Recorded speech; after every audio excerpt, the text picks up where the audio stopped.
Magandang araw po sa inyong lahat. Andito naman ako sa harap ninyo para magbigay na naman ng isang impormasyon na baka hindi nyo pa nalalaman. Pero bago ko simulan, humiling lang po ako ng kaunting pabor na isubscribe ang maliit na channel na Ate Stella ninyo. Guys, huwag na tayong paligoy-ligoy pa. Simulan na natin ang ating topic ngayon. Ang topic natin ngayon ay nanggaling sa ating isang subscriber. Narito po ang kanyang katanungan. Madam, itatanong ko lang po, bakit nararamdaman ko na parang lumuluwag ang aking kipyas? Ano nga ba ang kadahilanan nito? Gusto ko pong malaman. Maraming salamat. So guys, yan po ang kanyang katanungan.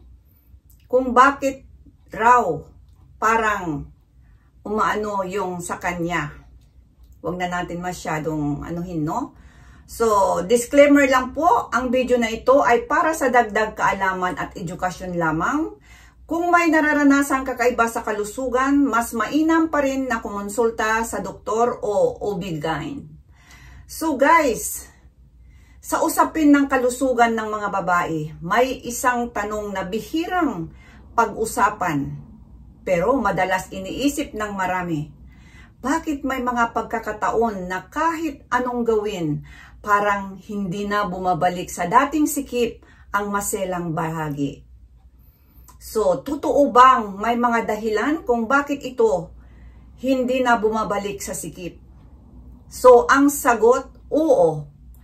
At ngayon, pag-uusapan natin ang 5 pangunahing dahilan na nagbibigay ng permanenteng epekto sa bahagi ng katawan na ito.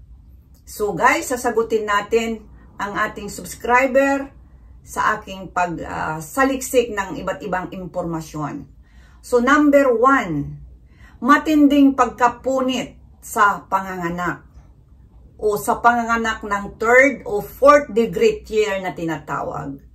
May mga kaso ng panganganak na hindi lang basta stretch, kundi punit talaga. Kapag umabot ang punit sa may puwitan, no? O doon talaga sa may butas ng muscles o sa muscles, ang healing process ay mas komplikado. Minsan kahit maghilom ito, hindi na 100% na bumabalik ang original na hugis o higpit ng kipyas. So ano nga ba ang meron? Ito ay surgical repair lang ang minsang solusyon. At kahit doon, hindi rin ito garantisado. So, ang ibig sabihin guys, sa matinding pagkapunit, no, na umabot doon sa likuran, ito ay ang maaaring makasolve lamang sa problema ay yung surgical repair lang, no, ang solusyon. Pero, kahit doon, hindi ito garantisado na talagang babalik siya. So, yan po yung number 1. At ang pangalawa naman, menopause o post-menopausal stage naman ito. Sa paglipas ng panahon, ang katawan ng babae ay nagbabago. Pagpasok ng menopause, bumababa rin ang estrogen na tinatawag, ang hormone na nagbibigay ng moisture, elasticity, at firmness sa vaginal walls na tinatawag. So, ang resulta, natutuyot, numinipis, at humihina ang mga muscle tissues na tinatawag. Kahit mag-Kegel exercises, limitado na ang epekto kung walang ng hormone support na tinatawag. So, ang ibig sabihin, kahit mag-Kegel exercise ka pa, no? Yung Kegel exercise, yung parang ginaganon mo sa loob, yung muscles, no? Pinapaano mo siya, close open ang tawag doon. Ngunit, no, hindi pa rin ito epekto kung wala ng hormone support. So, sa mga menopause o post-menopausal stage na, medyo ito ay malaking pagbabago sa katawan, sa bahaging katawan ng babae. Sa maselang bahagi ang sinasabi ko po. At ang pangatlo naman, paulit-ulit na normal na delivery naman ito, lalo na kung 3 o higit pa. Kapag ang isang babae ay nanganak ng normal, lalo na kung 3 o higit pa, ang kipyas ay dumaranas ng sobrang stretch Ang bulaklak ng babae ay parang rubber band po yan sa una. Bumabalik po, pero kapag palagi na lang nababatak, unti-unting nawawalan ng resistensya.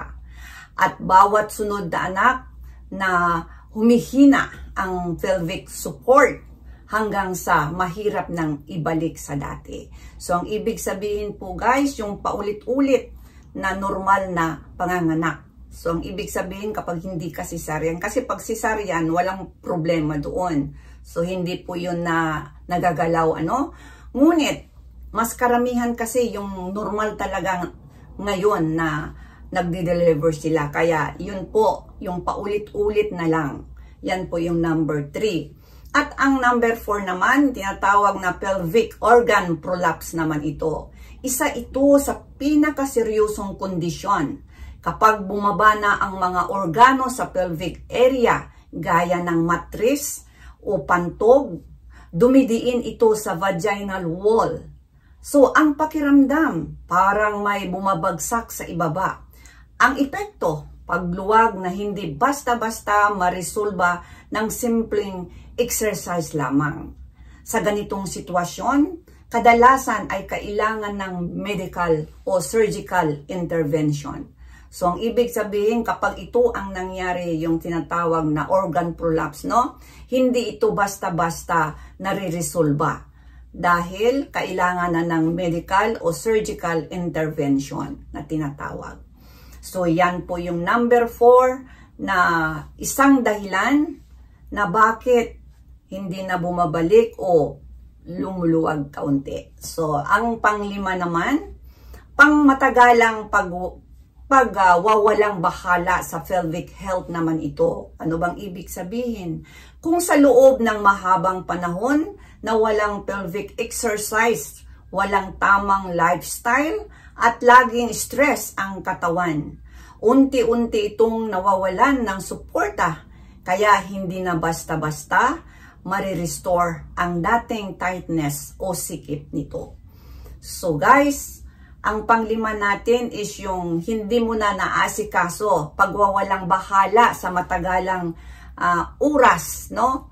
Makatagalan, nagiging ano na po siya, tawag dito, yung ang katawan mo ay unti-unting nawalan na ng support doon sa masilang bagay. Kaya hindi na ito basta-basta marirestore ang dating sikip na ating nararamdaman. So, yan po guys ang panglima natin. At doon sa nagtanong, sana po kung meron po tayong iniindang na namumroblema po tayo sa ganito, maaari po tayong bumisita o pumunta kayo sa isang doktor, no? Magpakita o ano man yon, pero wala namang sinabi na kung tungkol sa yung problema. So, hindi po ako mag-a-advise sa inyo dahil hindi po ako isang doktor. Magkonsulta po sa isang lisensyadong doktor kung meron po tayong iniindang na karamdaman. Maraming salamat sa inyong lahat. Hanggang sa muli ang inyong lingkod, si Ate Estela ninyo. Bye-bye!